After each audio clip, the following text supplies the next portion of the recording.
নমস্কার, আমি পৌলমী চক্রবর্তী। আজকে দেখে নেব ঈশ্বর আপনাকে কি উপদেশ দিতে চাইছেন বা কি বার্তা দিতে চাইছেন, যেটা আপনার জন্য জেনে নেওয়া সব থেকে বেশি জরুরি। চলুন দেখে নেওয়া যাক।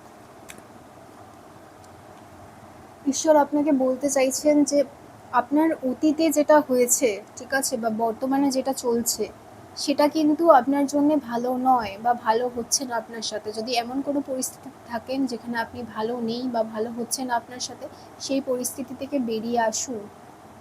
আপনি ভবিষ্যতের দিকে যান, কারণ ভবিষ্যতে কিন্তু উন্নতির সম্ভাবনা রয়েছে। যেই সমস্ত মানুষ, যেই সমস্ত পরিস্থিতি বা যেই সমস্ত ঘটনা আপনাকে দুঃখে রাখছে, কষ্টে রাখছে, তাদের কথা না ভেবে অতীত থেকে বেরিয়ে বর্তমানে বাঁচুন, ভবিষ্যতের কথা ভাবুন এবং এগিয়ে যান। তাহলেই কিন্তু আপনি ভালো থাকবেন। আপনি নিজের আবেগ সেটাকে কিন্তু নিজে নিয়ন্ত্রণ করতে পারছেন না, সেই জন্যই এই যে কষ্ট দুঃখ সেটা আপনার মধ্যে কাজ করছে, ঠিক আছে। আরেকটা জিনিস, সেটা হচ্ছে আপনার সঙ্গে যাদের প্রবলেম হচ্ছে, মানে আমি দেখছি আপনার সাথে কারোর মতের মিল হচ্ছে না বা কারোর সাথে ঝামেলা ঝঞ্ঝাট চলছে, সেই ধরনের পরিস্থিতি আপনি তখনই সেই ধরনের পরিস্থিতি থেকে বেরোতে পারবেন বা সেই ধরনের পরিস্থিতি থেকে নিজেকে ভালো রাখতে পারবেন।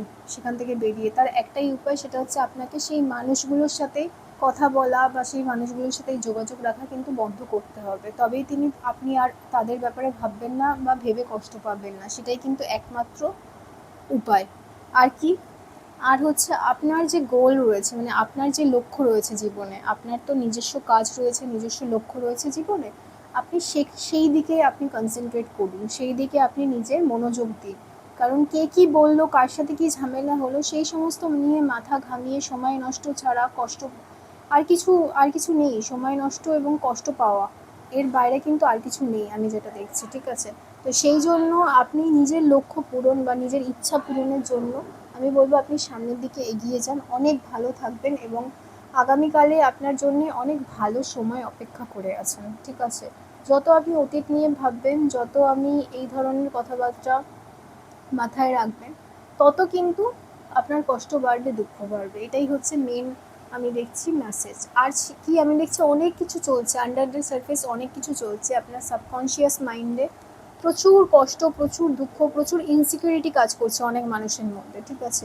এইগুলো থেকে কিন্তু আপনি বেরিয়ে আসতে পারবেন, আপনি নিজেই একমাত্র সেগুলো থেকে বেরিয়ে আসতে পারবেন। কেউ আপনাকে টেনে বের করে নিয়ে আসতে পারবে না। যদি না আপনি নিজে চান, তাহলে কেউ আপনাকে বের করে নিয়ে আসতে পারবেন না, সেটা অসম্ভব একটা ব্যাপার, ঠিক আছে। তো যদি আপনি সেখান থেকে বেরোতে চান, আপনাকে প্রথমেই যেটা করতে হবে সেটা হচ্ছে এই মানুষগুলোর সাথে যোগাযোগ রাখা, এই মানুষগুলোর সাথে ঝামেলা ঝঞ্ঝাটে জড়ানো বন্ধ করতে হবে। আপনি নিজের কাজে কাজ রাখুন, বাকি কে কী বললো, কে কী ভাবলো, সেই সব নিয়ে মাথা ঘামানোর কোনো প্রয়োজন নেই। আপনি অনেক ভালো থাকবেন, ঠিক আছে। তো এই রিডিংটাকে ক্লেম করার জন্য লাইক করতে হবে, সাবস্ক্রাইব করতে হবে এবং অবশ্যই ফলো করতে হবে। খুব ভালো থাকবেন, নমস্কার।